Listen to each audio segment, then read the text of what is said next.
You rewound the tape before you returned it to Blockbuster. That detail matters more than it sounds, because the person who did that, the one who remembered the rule, followed through on it, and handed back something in better shape than they found it, also remembers the exact week the world stopped working that way. The week tapes became irrelevant, the week the store that housed them started to disappear. And instead of mourning it, you just moved on, figured out the next thing, downloaded something, clicked something, adapted. Nobody announced the transition. Nobody held a ceremony. One version of the world was just quietly replaced by a completely different one. And you were standing right at the seam when it happened. If you were born between 1977 and 1985, psychologists have spent decades genuinely unsure what to do with you. And that confusion, it turns out, says more about this moment in history than it does about you. In 2014, sociologist Sarah Stankerb put a name to it for the first time: Zennials, a microgeneration born between 1977 and 1985, sitting in the gap between Gen X and Millennials. Some researchers prefer a different name: the Oregon Trail generation, after the old computer game so many of you played in school, always navigating uncertain terrain with limited supplies, solving the next problem as it appeared. It is a more accurate description than it might seem. Most generational research works in wide windows: boomers, Gen X, millennials, Gen Z, but Zennials are maybe 8 or 9 years wide. That is not a generation. That is a very specific moment in time. And what happened inside that moment left a mark that broader categories simply cannot hold. Not because this group is special in some superior sense, but because of what happened. And more importantly, when. Think about what life actually looked like before the internet existed as a daily thing. You passed notes in class, folded into careful shapes, hand-delivered across rows of desks, confiscated sometimes, treasured other times. You made plans to meet someone at a specific corner at a specific time and then walked there and waited. No way to confirm, no way to check. You either showed up or you did not. And people remembered. If you missed a TV show, it was gone. You asked a friend to describe what happened and spent the rest of the week building the scene in your head. And your mistakes, the fight at the party, the embarrassing thing you said in front of the wrong person, that phase in 9th grade, they faded. Nobody archived them. Nobody took a screenshot. They lived in a few people's memories and softened over time, the way memories do when nothing is there to keep them sharp. Here's what nobody really talks about when they describe that era. The brain is built for exactly that process: to let things shift, to hold what still matters and release what does not. Growing up in a world that allowed that meant your childhood could actually become a story, something you looked back on with a kind of warmth, instead of a permanent file you had to live inside forever. But here's where it gets interesting. Right as you were moving into your late teens and early 20s, the entire world changed. Not slowly, practically overnight. Email, mobile phones, faster internet, MySpace, broadband. Within a few years, the world you grew up in essentially stopped existing, and a completely different one appeared in its place. Research in Nature Neuroscience found that the part of the brain responsible for absorbing and building new systems keeps developing until around age 25. You hit the entire digital revolution inside that window, old enough to remember clearly what came before, young enough that your brain was still genuinely open to what came after. Gen Xers had to learn the internet the way an adult picks up a second language. Functional, sometimes fluent, but never quite effortless. Younger millennials and Gen Z grew up inside it. For them, the internet is not something they learned. It is the water they swim in. You are the only group that holds both. You remember what it felt like to leave the house and be genuinely unreachable for hours. And you can also move through a dozen different platforms without anxiety. Not because you are exceptional, because the door opened at exactly the right moment, and then it closed. And here is what almost nobody mentions when they describe your story. You entered the job market right around the dot-com bust in the early 2000s. First real jobs, first apartments, first real attempt at building something. And the floor dropped almost immediately. You rebuilt, slowly, carefully.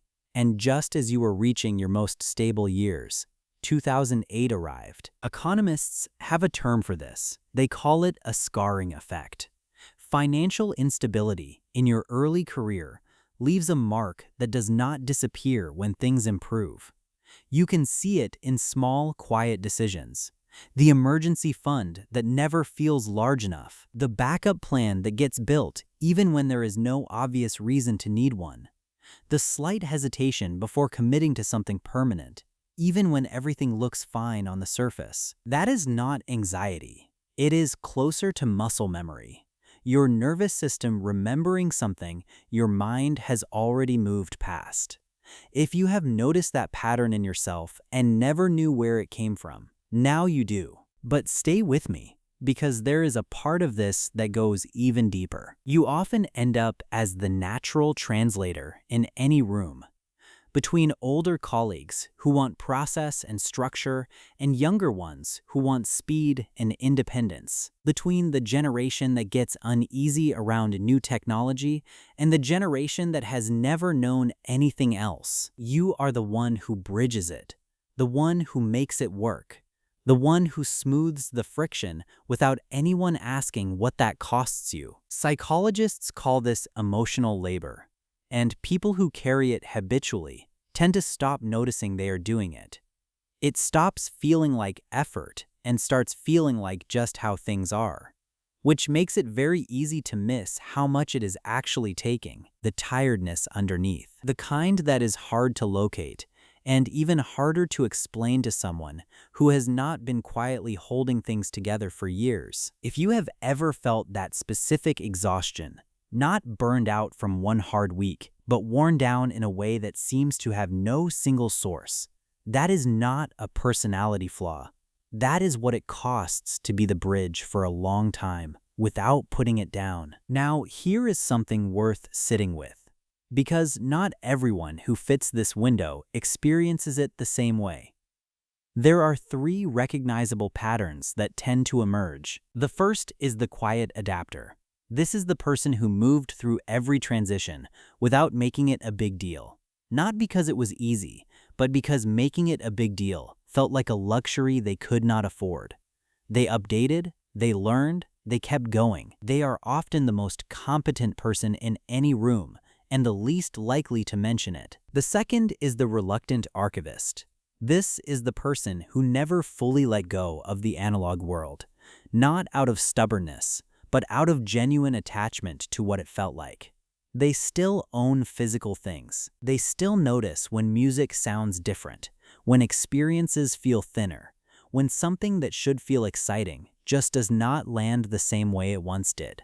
The nostalgia is real, but so is the grief underneath it. The third is the exhausted bridge. This is the person who has spent so long translating between worlds, explaining new things to older people, explaining older things to younger ones, that they have quietly become indispensable to everyone around them while remaining somewhat invisible themselves. Always useful, rarely truly seen. Tell me in the comments, which one are you? Here is the thing about all three of these. Each one is a rational response to a very specific historical position.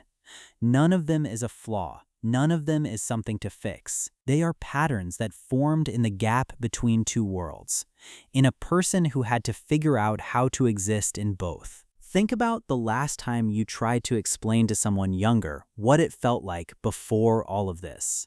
The specific texture of waiting. The way plans had weight because you could not just cancel with a text. The way a mistake could actually fade because no one had a device in their pocket to preserve it. And how that whole world just quietly disappeared while you were standing in it. You watched something end, not with a clear announcement, not with a before and after marker, just slowly, then suddenly. the way things change when you are not quite looking directly at them. And then you watched something entirely new begin, old enough to know what was being left behind, young enough to step into what came next without getting stranded at the border. That is quieter than it sounds, and rarer than most people realize. Most people get one world. You got the place where two worlds stitched together, the seam, and you learned, not as a lesson someone taught you, just by living it, that who you are does not have to be determined by which world you started in. In a time when the ground keeps shifting for everyone, the people who have already practiced landing when it moved, and who still remember where they came from, carry something that cannot really be taught, only lived through. You are not caught between two worlds. You are the only one who knows both from the inside. If this hit home, I would really appreciate you subscribing. There is more to explore about the generations, the psychology, and the patterns that shape who we quietly become. I will see you in the next one.